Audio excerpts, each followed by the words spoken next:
Okay, we're back. May relying a little bit on your military background, Karoy. Question here is, I know in the past, America has never wanted to give us what I call far-looking radar. Because ganun mo lang makikita kung mayroong gumagawa ng kalokohan sa na ibang bansa. So you can see it before it gets to you.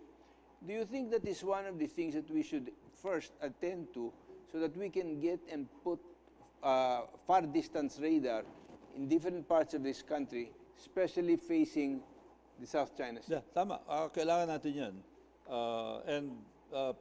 Alam ko may plano na ang Department of National Defense dyan. Tapos ito yung combined military and civilian use, no?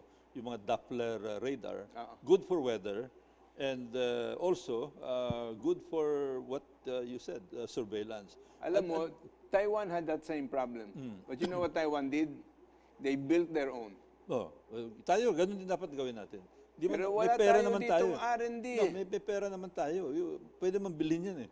Pwede bilhin yan sa Japan. Pero ngayon, the technology is ripe. Yeah. So you can now buy that very At the same easily. time, meron ding yung Japan, just the other day, announced na si Prime Minister Abe announced na yung 5 surveillance planes, yung TC-90, Will na lease dapat to us for nililist $1? natin, $5,000 a month. Binigay na lang. They decided binigay na sa atin. So, yung 5 na yan, pwede magpaikot-ikot yan sa South China Sea, Benham Rice, no? Kasi may surveillance capability yan eh. The other thing is, sana ang isang tingnan natin, yung P3 Orion. Yung US, pinipace out na nila ang P3. They're buying the P8 Poseidon. Yung Japan naman, marami silang P3 Orion, pinipace out nila, they're getting their own P1. Meron ang Japan now is very open to giving away excess defense articles. Pwede nating ma-negotiate yan. Ayoko lang dyan, you have to fly it eh. Yeah. In other words, the maintenance and the cost of maintaining it. Whereas a radar that is far-looking, beyond the horizon, pwede mo makita nangyayari, statwa lang yan eh.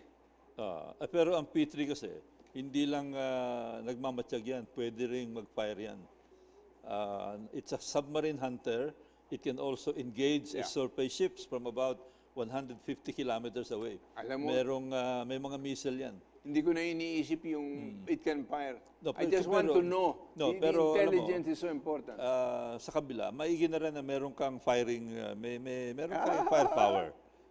At at the same time, double purpose, pwede rin yung mag-survey sa land. Kasi siyempre may mga threats pa rin tayo, internal. Maghahanap kung saan-saan yung mga internal threats natin. Kaya ba nangyari sa Marawi? Yung P3 Failure ng of, Australia, intelligence P3 ng US, nakatulong yan. Okay, from 0936-816-4434. Good evening, sir. Opinion ko dyan sa South China Sea na dapat alagaan natin ang relasyon ng China at Philippines.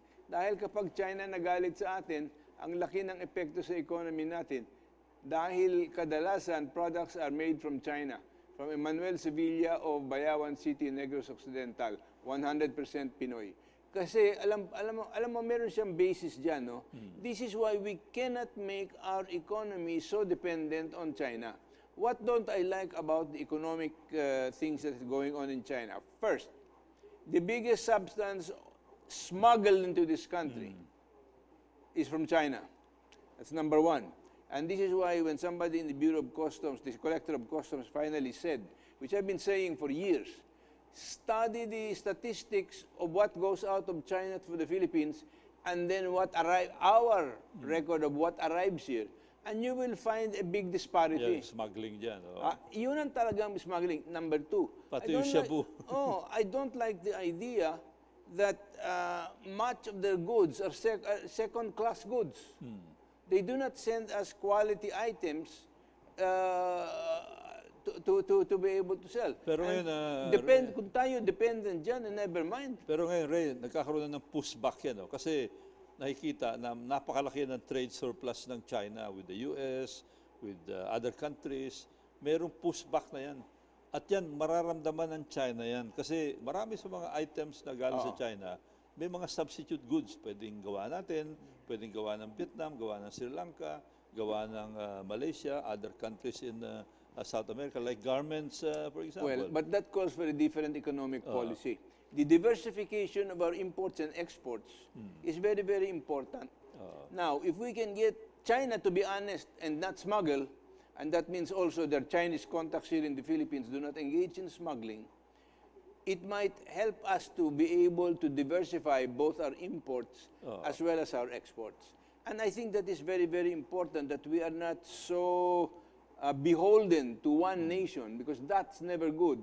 Yeah, It's like, for maganda example, kasi yung tanong sabi niya, mahirap daw dahil 100% ng ini-import natin galing ng China. hindi naman totoo. Yun nga. Pero sabi ko nga, mas malakas tayo dahil tayo nag-i-import We can cut it off. Hindi naman tayo mamamatay kung tumigil tayo because may mga ibang although may medyo mas mahal ng konti but better quality. But you remember what happened? Nung may isang nagalit sa atin ng China. Yung, All of a sudden, kinondem lahat ng saging. Saging natin. Ayaw tanggapin? Yung nga, it's a violation of WTO. Kaya minsan, mahirap din ka-trade. Alam mo, in ordinary transactions, dapat may rules, di ba? Yeah. Ito, walang rule. Bigla na lang arbitrary, puputulin nila just because nagalit sa atin. Hindi dapat ganun.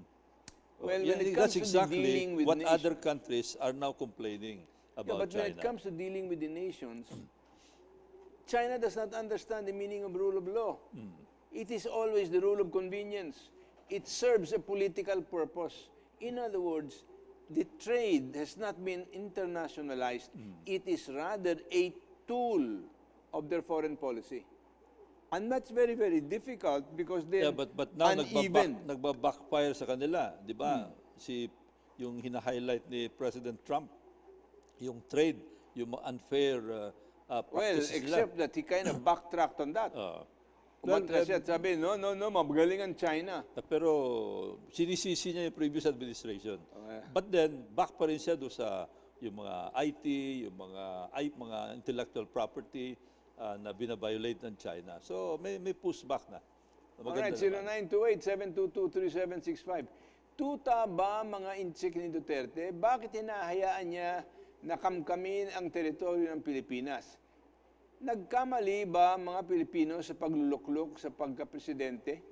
Napakataas pa naman pagkakakilala ko sa kanya pero taliwas ata nangyari sa Pilipinas.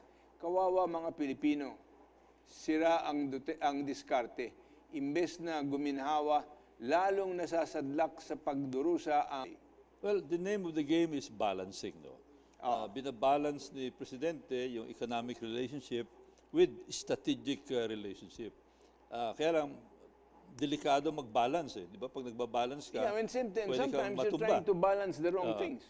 In other words, this may not be the proper balance for this. Maybe it's something else. Kasi nung una, halos wala tayong relationship. Natutol yung diplomatic relationship. Yan nga nangyari sa Scarborough Shoal.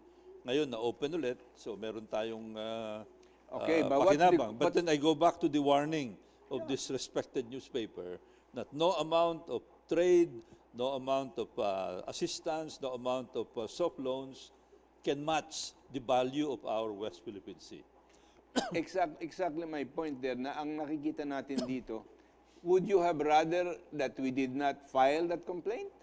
Hindi naman. Kasi tungkulin natin yun Nasa Constitution yun Na we have to protect our marine wealth. And our marine wealth. Nakalagay sa Article 12, Section 2 of the Philippine Constitution. The state must protect the nation's marine wealth in our territorial sea, in our exclusive economic zone, and reserve its use and enjoyment exclusively to Filipino citizens. Kaya kung may banta sa marine wealth natin, West Philippine Sea is marine wealth. Yung isda dyan is marine wealth. Yung mga minerals dyan, marine wealth yan. It is our duty to protect the marine wealth. Okay, let me ask you now a strategic question. While they are working on the code of conduct for the South China Sea, nakatali ba lahat ng ibibigay or itutulong sa atin sa economy? Doon sa joint statement, walang ganun. I know that. But what troubles me is what is not said. Wala. Because then wala that naman. means that they retain all the Kasi alam essentials. mo, ang tingin ko dyan sa code of conduct yan. Matagal pa yan, matagal na proseso pa yan. Okay, so anong Taon gagawin ang nila? bilang dyan. Parang igaganon lang, ibibitin lang sa harap mo. No? Pero ano It will naman be yun, no? dangled. Kasi pag binasa mo yung mahabang 20-point joint statement ng China, dito, no? Maraming mga pakinabang doon. No? Ito, Philippine-China. Ang dami. Ang dami mga binanggit na mga But those are projects just doon. statements, those are not agreements. Ito, iba-ibang mga project dito. Ito.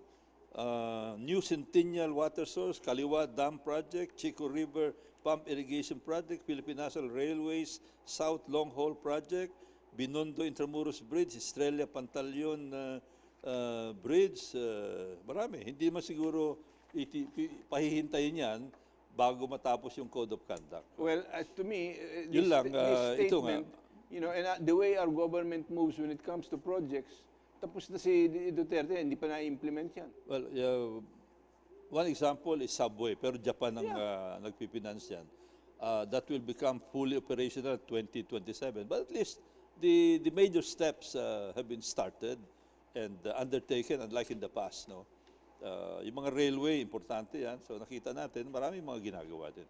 Pero yun lang siyempre nga, yung concern iba, saan ba manggagaling ang pera dyan? Yung utang na yan. At saka 8 trillion pesos worth. Anong terms and conditions ng pautang? Yun. Okay? And I'm not Ikaw ang expert interested. dyan. No, I'm not interested in the mortgaging our assets here. In other words, it's going to be a strict financial transaction, but good faith of the Republic, and that's all. Yun ang sa akin. Full faith and credit of the Republic of the Philippines. Soft Philippines. terms that do not put any pressure on our foreign exchange and international reserves for the next 5 or 10 years while the project is being built. Now, 0997-139-7188, good PM. Noon sinabi ni Duterte na tataniman niya ng bandila natin sa mga isla sa West Philippine Sea. At sasabihin niya sa China, amin ito. What happened? More power to your program. Well, hindi ako dapat sumagot dyan. Maybe Wala akong kakasagot no, kundi si Presidente Duterte. Ay, alam mo, meron din kasabihan sa politika. Promises are meant to be broken. Well, sabi nga nila, iba yung sitwasyon pag kumakampanya ka, iba ang sitwasyon pag nandun ka na. Kasi pag nandun ka na, marirealize mo yung bigat ng responsibilidad na iba pala yung mga sitwasyon, iba yung kondisyon. Napakadaling magsalita for Every campaign president purpose. is experiencing, President Trump right now is experiencing that. Other new leaders, they're all experiencing that. Ay nako, I wish we had more time to discuss it, but I hope nasiyahan kayo sa aming pag-uusap dito ni Roylo tungkol sa ating South China Sea problems. And you can see that this is still a Gordian knot that has not been unknotted. We have made a little bit of improvement in terms of at least we're smiling at each other. But the words that have come out here are full of promise, but you cannot rely on them because they are not reality yet. And we don't know what's going to happen over the next 6 months and how China reacts to this quadrilateral agreement, for example, and what's going to happen now and whether we will pursue putting up our nipa hut there in the reef, no? Where we can try to establish our own sovereignty. I don't agree with simply putting it down just because they complained, because they never asked our permission for all of the other things that they have done, and they have stolen Lalo na yung mischief property, yung mischief from us, and there is a legal ruling, and they don't want to be subject to the law. Gusto nila puwersa lang ng armas. And that is not good. That does not make him a good citizen and, interestingly enough, nor a good friend, because it is always kung anong gusto nila. Basta sumang-ayon ka sa gusto ko. Lahat ng sinabi mo nandun sa editorial na binanggit ko. Yung what kind of a friend is that kung naglagay ng mga armas sa paligid? Alright. So we will just pause for a different prayer. Alam po niyo kasi we need to pray. Because the future of this nation is not up to the Chinas, not up to China. It's not up to America. It's up to God.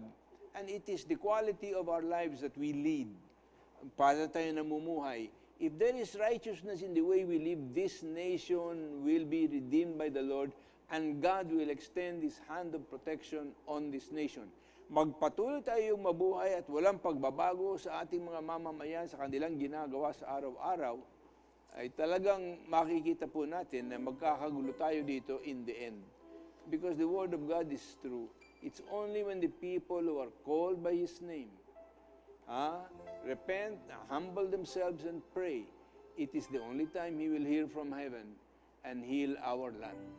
So, salalay sa iyo, salalay sa iyo, salalay sa akin. Baguhin natin ang paraan natin ng pamumuhay ayon sa kagustuhan ng Diyos, and we will be all right. Thank you, Kuya, for being here. Amen. Salamat sa iyong enlightened explanations. I wish there were at least a dozen other people like you. Marami kami. God bless, Kuya Roylo, and we will see you next week. God bless you.